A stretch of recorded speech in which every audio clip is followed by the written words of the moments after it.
ایک ایسے نبی جنہیں اللہ نے بے مثال طاقت و قوت سے نوازا تھا، تنے تنہا ہتھیاروں سے لیس ہزاروں سپاہیوں کو دھول چٹانے والے ایک دلیر اور بے خوف نبی جنہوں نے روم کے ظالم بادشاہ کے خلاف بغاوت کی تھی۔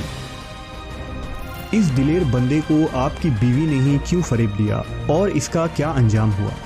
قدیم زمانے میں فلسطین کے علاقے میں ایک شہر آباد تھا جس کا نام اموزیہ تھا۔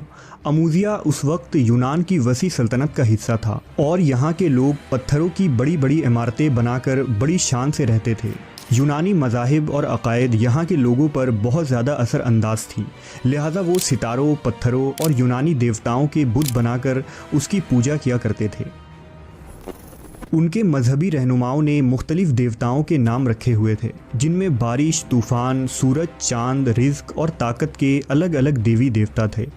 وہ غریب لوگ تھے اور کھیتی باڑی کرنے کے ساتھ بھیڑ بکریاں پال کر گزارا کرتے تھے۔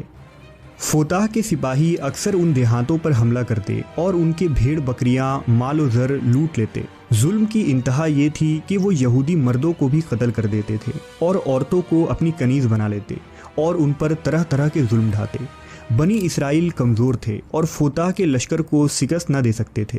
بنی اسرائیل خداوند خدا سے دعا کرتے اور اس ظلم سے نجات کے لیے گڑ گڑایا کرتے۔ آخر کار ایک دن یہودیوں کے تمام بزرگ ایک جگہ جمع ہوئے اور یہ مشورہ کیا کہ فوتاح کے خلاف ایک ایسے شخص کو کھڑا کیا جائے جو اس کی طاقت و غرور کو چکنا چور کر دے۔ کچھ لوگوں نے ایک قافلے سے یہ سن رکھا تھا کہ قریب کے علاقے میں ایک بہت ہی طاقتور شخص رہتا ہے جو بہت ہی عبادت گزار ہے اور اکثر روزے رکھتا ہے، لیکن نہایت ہی مضبوط اور طاقت و قوت کا مالک ہے، جس نے ایک دفعہ اپنی ہاتھوں سے بغیر کسی خنجر یا تلوار کے ایک خونخوار شیر کو بھی مار ڈالا ہے۔ چنانچہ بنی اسرائیل کے لوگوں نے یہ فیصلہ کیا کہ ہم سب اس شخص کے پاس جا کر فوتاح کی شکایت کریں گے اور اس سے یہ گزارش کریں گے کہ وہ ہماری مدد کرے۔ دراصل یہ شخص اللہ کے پیغمبر حضرت شمعون علیہ السلام تھے۔ کچھ علماء انہیں نیک ولی قرار دیتے ہیں، البتہ توریت و انجیل میں شمعون علیہ السلام کو نبی قرار دیا گیا ہے جنہیں اللہ نے غیر معمولی طاقت سے نوازا تھا، اور ان کی یہ بے مثال طاقت ہی ان کا معجزہ تھا۔ مورخین کے مطابق شمعون علیہ السلام خود یہودی تھے اور آپ کا تعلق بنی اسرائیل کے قبیلہ بنو دان سے تھا۔ آپ کے والد کا نام مانو تھا۔ بہرحال جب یہودی شمعون علیہ السلام کے پاس پہنچے اور فوتاح کے ظلم کے متعلق بتایا تو آپ علیہ السلام نے اس ظلم کے خلاف لڑنے کا فیصلہ کر لیا اور ان مظلوم لوگوں کے مسیحا بن گئے۔ پہلے تو حضرت شمعون فوتاح کے دربار میں تشریف لے گئے اور اسے اور اس کے پیروکاروں کو دین کی دعوت دی۔ آپ علیہ السلام نے اسے ظلم و جبر اور شرک و بت پرستی سے توبہ کرنے کو کہا اور اسے عذاب الہی سے ڈرایا، لیکن اہل اموزیہ اور بادشاہ فوتاح نے شمعون علیہ السلام کی دعوت کو سرے سے انکار کر دیا اور بادشاہ آپ کی جان کا دشمن بن بیٹھا۔ لہذا شمعون علیہ السلام نے اب فوتاح اور اس کے لشکر سے لڑنے کا فیصلہ کیا۔ حضرت شمعون اکیلے ہی فوتاح کے فوج سے ٹکرا گئے اور تنے تنہا اس کے سینکڑوں بلکہ ہزاروں فوجیوں کو مار ڈالا۔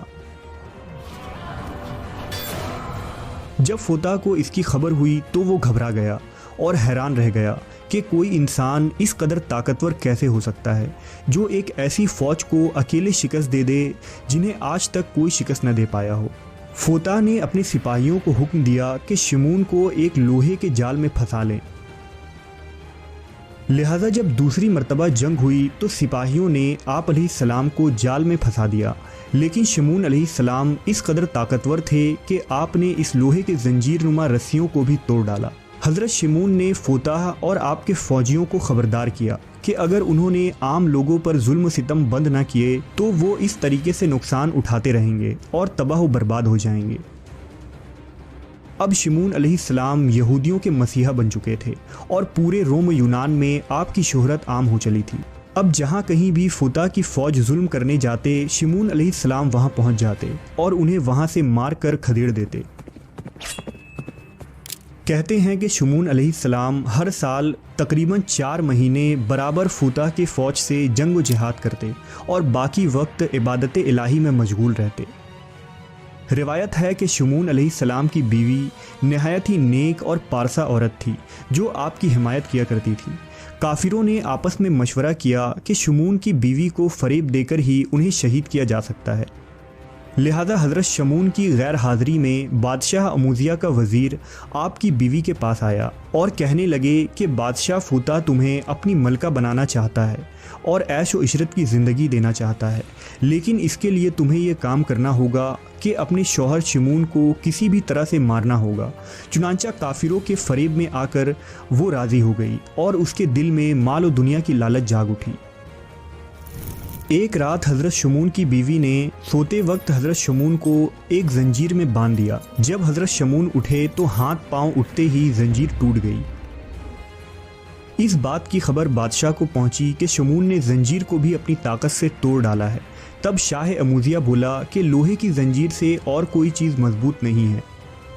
چنانچہ کچھ دنوں بعد جب حضرت شمون لڑائی سے واپس آئے تو اپنی بیوی کے ساتھ باتیں کر رہے تھے۔ تب آپ کی بیوی نے آپ کی قوت و طاقت اور لڑائی کی باتیں شروع کر دی۔ باتوں ہی باتوں میں آپ کی بیوی نے پوچھا کہ اے حضرت، میں نے آپ کو رسی اور لوہے کی زنجیر میں باندھ کر آزمایا اور آپ نے دونوں چیزوں کو توڑ ڈالا، بھلا کوئی ایسی چیز بھی ہے کہ جسے آپ کو باندھ کر رکھا جا سکے؟ تب حضرت شمون نے کہا کہ ہاں، ایک ایسی چیز ہے، میرے سر کا بال، جس سے اگر مجھے باندھا جائے تو میں اسے توڑ نہیں سکتا۔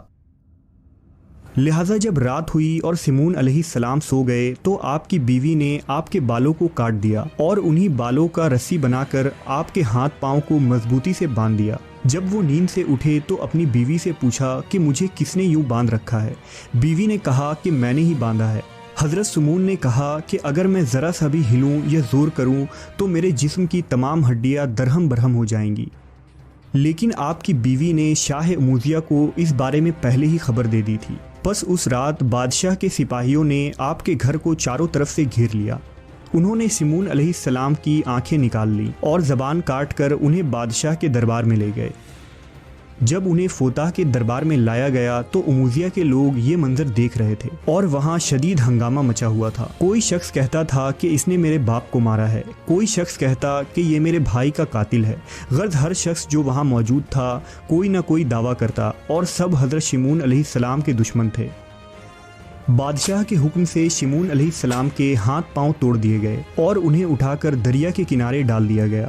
اموزیہ کے لوگ اور بادشاہ فوتا اب محل میں جشن منا رہے تھے کہ ہم شمون علیہ السلام سے ہمیشہ ہمیشہ کے لیے نجات پا گئے، اب ہمارا کوئی دشمن نہیں۔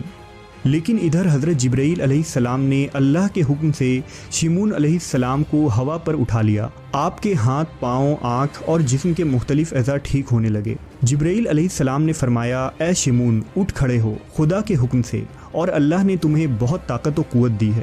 پس اس ملعون کے مکان کا ستون پکڑ کر تمام حصار اور مکانوں کو کھود کر دریا میں ڈال دو۔ تب شمون علیہ السلام خدا کا نام لے کر اٹھے اور اس ملعون کے محل کے مکان کا ستون پکڑ کر اس ستون کو زمین سے اکھاڑ دیا۔ بادشاہ اموزیہ کے محل میں ایک طوفان کھڑا ہو گیا اور زلزلہ جیسی حالت پیدا ہو گئی۔ اہل اموزیہ ہلاک ہو گئے اور بادشاہ بھی واصل جہنم ہوا۔ اس کام سے فراغت پانے کے بعد شمون علیہ السلام اپنی گھر کی طرف روانہ ہوئے۔ شمون علیہ السلام نے وہاں اپنی بیوی کو پایا تو یہ ارادہ کیا کہ اسے قتل کر دیں، لیکن جبرائیل علیہ السلام نے اللہ کے حکم سے فرمایا کہ اے شمون، اللہ فرماتا ہے کہ تم اپنی بیوی کو قتل نہ کرو اور نہ ہی کسی طرح کی اذیت یا سزا دو، کیونکہ اس نے نادانی سے یہ سب کچھ کیا اور عورت تو ناقص العقل ہوتی ہے۔